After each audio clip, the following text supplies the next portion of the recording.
All right, so one of the first ways to get your core strong, I'm going to teach you the Palla Press. So you just need to put a band here. I've got a red band. It's kind of the middle of the road. Also have a lighter orange mini band.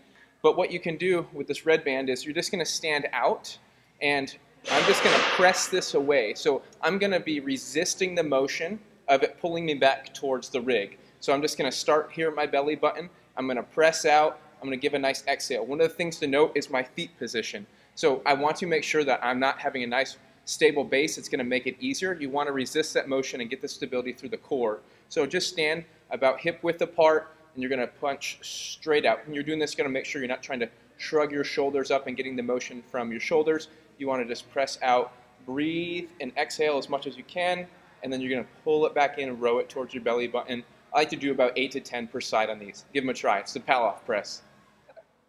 All right, I'm going to show you the dead bug here. Goofy name, but this one's really going to smoke your core. One of the key things to think about is always pushing or pinning your spine to the floor. So I'm going to get in this like a dead bug position. So all fours up here. I got my back pinned to the ground.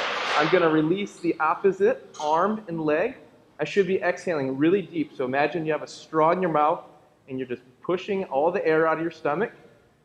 And you're going to go each side. Pause for about a 2 or 3 count at the bottom and give that a try. Work for about 8 to 10 on a side. That's the dead bug. Right, I'm going to show you the body saw. These are floor sliders. Just got them at Home Depot. I'm going to use these on their turf, but you can use them on carpet as well. So we're going to work the core just like we would in a plank. We're just trying to make sure that we're not having repeated flexion of the spine. Research has shown us that's bad. We can have damage to our disc. So check out the body saw here. This one I called a little sleeper exercise, meaning that it's quite challenging from what it looks like. So I'm just going to set myself up and do a nice plank. I'm squeezing the glutes. I'm going to push myself away from my elbows. You can see I'm going to instantly start shaking. So you're going to do about 8 to 10 of these, and you can go past and back. Give them a try. You can do this at home.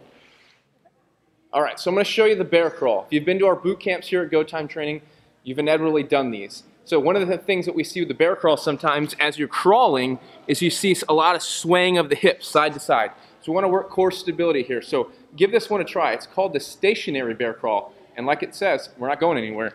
So you're just going to set up in this bear crawl position. One of the key things, you want to make sure your knees are right below your hips. Your shoulders are right over top of your hands. And I'm just going to lift up opposites. And you want to be able to keep that back nice and flat.